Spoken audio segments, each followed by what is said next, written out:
Y le doy las gracias de verdad a Karim Gurdiaby, CEO de IA de México y obviamente conductor del programa Inversiones Inmobiliarias aquí en Imagen en Radio. Gracias por estar con nosotros, querido Karim, que pues bueno, te estás levantando muy temprano. Es un gusto estar contigo, Juan Carlos, no te preocupes. Siempre arranco muy temprano en realidad. Sabes que soy parte del club de las 5 de la mañana, así que es un gusto estar. Y además, si es bien cierto que normalmente terminamos nosotros la programación de imagen por la noche, es un gusto poder estar escuchando a Rodrigo y a ti cada mañana aquí en Grupo Imagen. ¿Cómo estás? No, de verdad, muchas gracias. Y bueno, pues la gente dirá, ¿por qué te invitamos al programa? Porque creo que una de las voces que está calificada para hablar acerca de este tema que ha causado polémica alrededor de las últimas 2, 3 semanas en nuestro país, que es la gentrificación.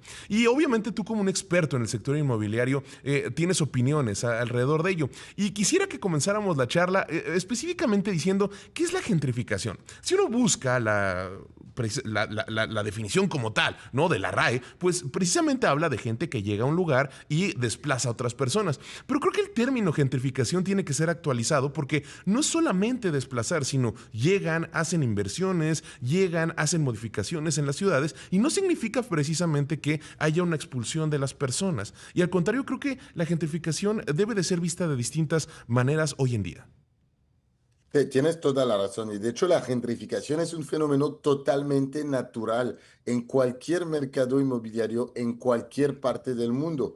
Es parte de lo que nosotros llamamos el crecimiento de la mancha urbana, donde pues llega un momento en el cual la mancha urbana se va expandiendo poco a poco y esto efectivamente pues, empuja hacia afuera las poblaciones que no pueden pagar las rentas o el precio de las viviendas que se va actualizando en función efectivamente de inversión realizada por los mismos propietarios o inversión realizada por la infraestructura, por los servicios públicos y las autoridades que van mejorando esencialmente las colonias y las manzanas. Ahora, existen diferentes maneras de controlar esta gentrificación y de hacer que haya un equilibrio entre estas nuevas poblaciones y obviamente las poblaciones autóctonas que están presentes en la colonia inicialmente. Pienso, por ejemplo, en soluciones como las que existen en Inglaterra. En Chelsea, por ejemplo, vas a encontrar vivienda sumamente cara, pero también proyectos de vivienda asequible que están creados allá para fomentar una mezcla de poblaciones. Lo que estamos viviendo en México es efectivamente una situación donde colonias enteras están renovadas y el precio de la renta se está subiendo a un ritmo más elevado que el precio de los sueldos y esto naturalmente expulsa a las personas de estas colonias. Y la única manera de poder que es mitigar esta situación en la Ciudad de México particularmente es de favorecer la creación de más viviendas. Y si miramos el desempeño de la construcción, el número de licencias otorgadas en México, en la Ciudad de México a lo largo de los últimos 15 años, en realidad es un número que solo ha ido cayendo de año tras año. Y esto es la responsabilidad del gobierno. El gobierno ha creado una situación de tensión donde hay más demanda porque la Ciudad de México es atractiva y menos oferta. Automáticamente vas a ver los precios subir. Y justo es que ese es el meollo del asunto, querido Karim. Cuando haces el equilibrio, te estás dando cuenta que la balanza está solamente de un lado. Porque también tenemos que ver el otro lado y la otra parte. La gente tiene todo el derecho de decir, es que yo vivo aquí.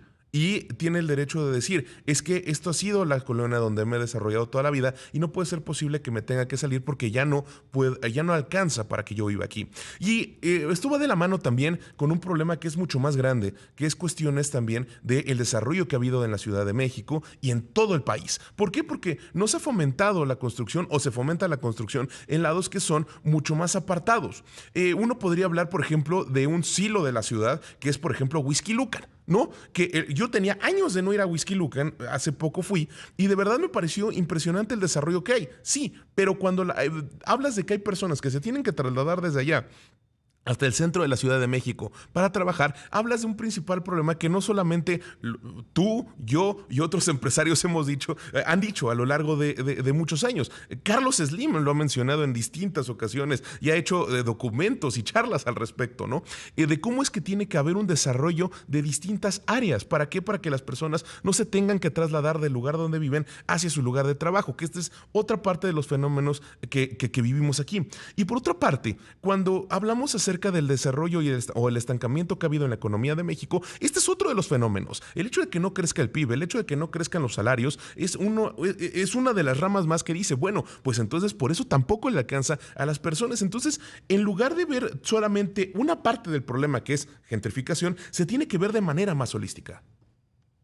Tienes absolutamente toda la razón. El problema de la vivienda es un problema holístico que toca efectivamente a todas las partes de la economía. De hecho, el sector inmobiliario y de la construcción representa una parte importante del Producto Interno Bruto de México y obviamente cuando el gobierno desarrolla, como lo ha hecho este año, este Plan México que incluye la ambición de crear 1 millón de viviendas, esto es una buena si quieres, señal de que se dé cuenta que efectivamente hay un problema con la vivienda y que está intentando corregir decisiones mal tomadas de las últimas décadas. Y como bien lo mencionas, uno necesita un plan de desarrollo a largo plazo y esto quiere decir agilizar los trámites y permisos para facilitar la creación de más vivienda, la producción de más vivienda. Dos, necesitas revisar los usos de suelo para permitir aumentar la densidad en zonas de la Ciudad de México muy planas, muy bajas de altura y que podrían permitir aumentar de manera inmediata la oferta. Sin embargo, sin esta voluntad dual del gobierno, uno de revisar sus procesos, de eliminar la corrupción y de facilitar la creación el otorgamiento de licencias y del otro lado, la renovación de los usos de suelo, estás bloqueando la creación de vivienda y la mayoría de los desarrolladores de la Ciudad de México, parte de la Asociación de Desarrolladores Inmobiliarios de México, la ADI, deciden desarrollar afuera de la zona metropolitana porque dicen que es más fácil esencialmente poder hacerlo. O se dedican a crear vivienda de cierto segmento, efectivamente de precio, para asegurar los márgenes necesarios, ya que el costo de otorgar la licencia por el tiempo que lleva puede aumentar de manera significativa el costo del proyecto. Y por último, necesitas un plan holístico de planeación urbana. Efectivamente, hablas de distancia al trabajo, hablamos de movilidad. Si la movilidad, si los retos de movilidad de la Ciudad de México están afrontados, enfrentados, efectivamente puedes construir vivienda en zonas un poquito más alejanas, pero permitir a las personas de poder trasladarse de una manera con una duración razonable. Hoy en día, este plan holístico no ha sido presentado por nadie, absolutamente nadie, y yo estoy seguro que mis compañeros de la Asociación de Desarrolladores Inmobiliarios, la Asociación Mexicana de Profesionales Inmobiliarios, estaría feliz de poder participar con las autoridades a crear un mercado equilibrado que permita a esta ciudad enorme que es la Ciudad de México de poder crecer al ritmo que debe, de impactar positivamente el Producto Interno Bruto de México y entonces hacer crecer su economía y por supuesto de crear condiciones de vida agradables, dignas para todos los habitantes de la Ciudad de México. Es, justo esas partes también creo que tenemos que abordarla. Nos va a ganar el corte en algunos momentos, o nos vamos a tener que hacer corte en algunos momentos. Entonces te invito a que te quedes conmigo, por favor, hacia el siguiente bloque. Pero dejo planteado el tema porque cuando uno dice, bueno, entonces uno de los problemas es la inversión. ¿Por qué? Porque tú no le puedes decir a una empresa o no le puedes pedir a los empresarios que no lleguen a invertir. No le puedes pedir en ningún lado. ¿Por qué? Porque es lo que buscas promover. Pero cuando llegan y ponen, como bien mencionas, buscan vivienda de cierto precio o establecimientos de cierto precio que no son asequibles para las personas locales, pues entonces es porque ellos buscan la ganancia. El problema aquí entonces es que no ha habido los incentivos correctos ni de la parte de las autoridades, ni los planes que sean para decir, tienes estos lugares para construir y no ha habido la agilidad de los documentos que tú dices. Este plan holístico, dices que nadie lo ha presentado, pero digo, hay de parte del gobierno hay el Plan México, por otra parte existe lo que se quiera que hacer con el Infonavit, que en lo personal creo que está mal hecho, pero por ahí hay esta idea. Entonces, nada de lo que se ha planteado en la actualidad está ahí para apoyar a la actualidad de la vivienda en la Ciudad de México. Mira, yo creo que si somos muy transparentes, hay obviamente detrás de cualquier proyecto político una ideología. Esta Karim, ideología pues puede, sí, perdóname, me están diciendo que sí, ya tenemos que hacer corte, entonces vamos al corte y ya nos das tu respuesta, por favor. Karim Budiavicio de IA de México y conductor del programa Inversiones Inmobiliarias, gracias por haberte mantenido con nosotros en el corte. Habíamos dejado ahí planteado un tema y pues bueno, nos ganó el corte. Por favor, sigamos con el mismo. sí, con mucho gusto, gracias Juan Carlos. Y creo que lo que mencionas es clave. En realidad, ¿sabes? Hay esta frase muy importante de Warren Buffett y de Charlie Munger, que han sido probablemente los mejores inversionistas que el mundo moderno ha conocido, que dicen que donde hay incentivos, vas a ver dónde la gente pone su atención y donde la gente gira su mirada. Yo creo que los incentivos para construir vivienda asequible o los incentivos para construir vivienda gracias a un ritmo de otorgamiento de las licencias, por ejemplo, rápido, no han sido presentes. Y efectivamente, el gobierno con cierta ideología ha armado un plan de desarrollo con prioridades para la vivienda y creo que es un buen paso, por lo menos porque la vivienda está de nuevo en la agenda. Si quieres, de este gobierno. No había sido el caso en el sexenio pasado y lo hemos visto, obviamente, de nuevo a través de la caída del número de licencias otorgadas para el desarrollo inmobiliario en la Ciudad de México. Pero es un plan que va a necesitar en realidad de la colaboración del sector privado. El sector privado es capaz de construir mucho más vivienda, lo ha hecho en el pasado, ha sido capaz en los momentos más altos, en los picos más altos de producción de vivienda, de producir más de 500,000 viviendas anuales. Hoy en día se produce mucho menos que 200,000 para darte una idea. Entonces, acompañar esta colaboración entre el sector privado y el sector público, yo creo que es clave. Para ello, el gobierno tiene que seguir poniendo la vivienda como una prioridad, sentar a los actores adecuados, trabajar con ellos en planes e incentivos y liberar, te diría de nuevo, liberar el camino, facilitar la creación la obtención de estas licencias, tanto a nivel estatal como a nivel municipal, porque muchas veces lo que sucede es que hay una recomendación clara del gobierno federal, pero después tienes que alinear el gobierno estatal y alinear el gobierno municipal y a veces estos gobiernos, estas tres entidades, ni son del mismo partido y esto no facilita obviamente el trabajo del sector privado. Completamente, acabas de dar también el clavo en un lado, que es si no existe en todos los niveles de gobierno una estrategia que se alinee y que si no se hablan entre todos ellos, pues tampoco va a salir esto. Karim, quisiera que pusiéramos algunas cifras en el asunto.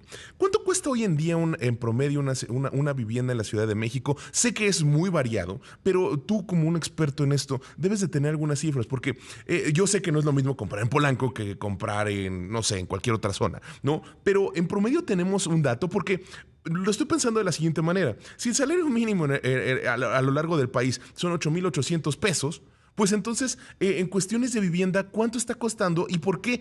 Ahí es donde podemos encontrar el meollo del asunto y por qué existe la queja de la gente. Sí, mira, es muy sencillo. Primero, la vivienda promedia en México tiene un costo de 1,700,000 pesos, que es la vivienda promedia en México. En la Ciudad de México, este promedio es más cerca de 3,5 millones de pesos. O sea, hay un desfase tremendo entre el costo de la vivienda aquí en México y el costo de la vivienda en la Ciudad de México. Y obviamente 3,5 millones de pesos requiere para los habitantes de poder tener un sueldo mucho más alto que el sueldo promedio de la Ciudad de México. No, y claro, y bueno, nada más ahí aclarando, dijo 8,800, no son 8,480 pesos. Eso es lo que es el salario mínimo establecido para este 2025. Y también, entonces, hablar de 3 millones de pesos, pues, aunque lo veamos por los distintos partes en las cuales el INEGI, los deciles en los cuales divide el INEGI, pues solamente creo que los dos más altos son los que pueden pagar, y es más, ni siquiera el segundo más alto creo que puede pagar 3.7 millones de pesos en promedio por una vivienda en el país. Ahora, mencionas también, entonces, ¿cómo se ataca este problema? Ya lo hemos platicado, es creando viviendas, pero no hay los permisos. Pero también el recurso de la tierra es finito. Entonces, ¿cuáles son las áreas de la Ciudad de México donde ves que puede haber pues este tipo de desarrollos que también pues apoyen a la Ciudad de México y donde, que se le pueda presentar un plan y decir, oigan, es que en esta zona es donde hay un lugar donde pueden construir, este es otro lugar donde se puede aprovechar, porque ese es el punto, encontrar lugares donde sean correcto la construcción y que tampoco pues vayan en contra de lo que actualmente tenemos. ¿Por qué? Porque muchas veces se dice, se construyó un edificio en tal o se construyó una plaza en tal lado. Sí, pero el tránsito ya se volvió algo que era una vía que pasabas en 5 minutos, después se convierte en un tráfico de 30 minutos. Es totalmente correcto. Y por eso, de nuevo, necesitamos un plan holístico. Pero hay dos soluciones evidentes, si quieres, a este problema, que también generan consecuencias que hay que atacar de manera anticipada. La primera es hacer uso de reservas territoriales. El gobierno tiene acceso a bancos de tierra que puede fácilmente, si quieres, activar. Esta tierra puede pertenecer al sector privado, pero tiene conocimiento de ello y puede entonces, de nuevo, acelerar la construcción de esta tierra o de vivienda en estas tierras. Eso es uno. El segundo, que probablemente es el más sencillo, es la renovación de los usos de suelo. La Ciudad de México, como muchas ciudades de México, es una ciudad relativamente plana, es una que se tiene que verticalizar, más se va a verticalizar, más económico va a ser la construcción económica, va a ser la construcción de vivienda. Para construir verticalmente tiene que poder renovar y reformar, si quieres, los usos de suelo, porque hoy puedes construir en promedio a una altura de 3 o 4 niveles cuando podías obviamente crear torres de 15 o 20 niveles. El problema, si quieres, de realizar esto, o los problemas de realizar esto, es que a veces hay vecinos que no quieren tener a su lado un edificio más alto y hay que poder aplicar, si quieres, incentivos para que efectivamente este cambio de uso de suelo beneficie a todos. Dos, después tienes un reto con los servicios. No es lo mismo tener unos cuantos hogares en un edificio a tener un edificio grande vertical con cientos de viviendas. Es de nuevo este trabajo de colaboración entre las diferentes autoridades involucradas en la construcción inmobiliaria, en el desarrollo inmobiliario y el sector privado para reformar esos asuntos y permitir la creación de vivienda mucho más asequible. La verticalización sin duda es una solución para poder lograrlo. Karim, creo que hemos abordado amplio este tema, de verdad, y acabas de dar, es, al final del día, de fondo existen muchas series de malas decisiones tomadas a lo largo, no de este sexenio, no del pasado, sino de muchos años, en los cuales los planes holísticos han faltado.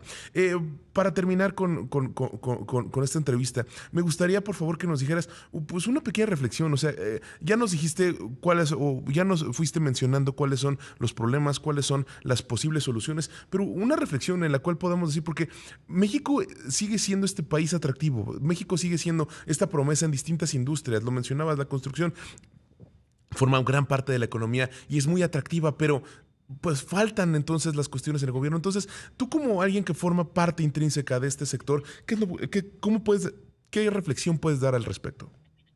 Bueno, primero tiene razón, México es muy atractivo para el inversionista, particularmente el inversionista inmobiliario. Otro dato de la Sociedad Hipotecaria Federal, los precios han aumentado un 10% anualmente desde hace un par de años, lo que te da un retorno de inversión para tu dinero bien superior, por supuesto, a la inflación. Así que es bueno. Y en ciertas zonas de México, la Ciudad de México no ha sido ajena a esto, pues en realidad la plusvalía ha sido superior. Principalmente a causa de esta falta de oferta y esta demanda creciente. Entonces, el invertir en el sector inmobiliario es bueno para el inversionista pequeño que decide hacer crecer su patrimonio y que no quiere dejar su dinero en el banco. Por otro lado, yo creo que para México, desarrollar un plan de vivienda holístico, ambicioso, con una visión 2050, por ejemplo, puede ser una gran manera de poder soportar el crecimiento de su economía. Porque hablamos muchas veces de los grandes proyectos de infraestructura que se desarrollan, como el Tren Maya, como ha sido el Tren Maya, como ha sido, por ejemplo, el interoceánico, pero olvidamos que movilizar a la fuerza privada a través de pequeñas inversiones, incentivos para poder desarrollar en realidad más vivienda, puede tener un impacto importante en en la economía de México. Y yo apelo a que en realidad desarrollemos una gran comunidad de inversionistas, pequeños propietarios que deciden invertir su capital en bienes raíces, hacerlo trabajar y proteger, obviamente, su legado a través de esta vía. Al contrario, a veces de lo que escuchamos de vez en cuando, donde sentimos que hay ataques a la propiedad privada. Y creo que bajar la confianza en la inversión inmobiliaria sería un gran error para la economía mexicana. Completamente de acuerdo, Karim. Es que es como es que sí, hay muchos ejemplos que podríamos traer a la mesa. Se nos acaba el tiempo, pero al final del día lo último que quieres hacer es pelearte con las personas que tienen el dinero. ¿Por qué? Porque lo que siempre pide, lo que cualquier nación en desarrollo, lo que cualquier parte en desarrollo pide es: por favor, pélenme, aquí estoy, traigan su dinero, traigan su capital. En el momento en el que eso está, no te puedes pelear con ellos y se tiene que desarrollar todo un ecosistema alrededor. Eso creo que es lo que ha fallado. El ecosistema alrededor, las partes del gobierno, las reglas adecuadas, los planes adecuados para aprovechar todo eso que ha sucedido. Al final del día, esto también ha generado en hastío social, ha generado en problemas sociales que al final la gente también tiene su derecho a decir las cosas y tiene derecho a decir: oye, pues es que yo estoy trabajando, yo estoy haciendo todo bien, pero pues no me alcanza, ¿no? Entonces, esa es la otra parte de la charla que tenemos que abordar. Eso no se aborda contigo, obviamente, se aborda con otras personas, pero de verdad te agradezco muchísimo que hayas estado con nosotros hoy aquí temprano para ver todo este panorama y tratar de entender un poquito la situación que vivimos en la Ciudad de México alrededor de este que ha sido un problema pues que se ha puesto ahí en la agenda las últimas 3 semanas y yo, en lo personal creo que se tardó. Creo que es un problema que tiene muchísimos años. Sí, es cierto, es muy cierto. Y te agradezco mucho el espacio. Platicamos nosotros regularmente en el programa de inversiones inmobiliarias, obviamente de lunes a domingo, de temas de vivienda. No duden en seguirnos cada noche a partir de las 9 y me pueden encontrar también en las redes sociales. Me encuentran como Karim Neximo en Instagram o en X. Feliz de continuar el debate con ustedes. Muchísimas gracias, Karim. Karim Goudiaby, CEO de IAD Inmobiliaria y conductor de programa Inversiones Inmobiliarias. Por favor, no lo dejen de escuchar. Nosotros abrimos la transmisión de imagen y normalmente ellos la cierran. Gracias, Karim. Hasta luego.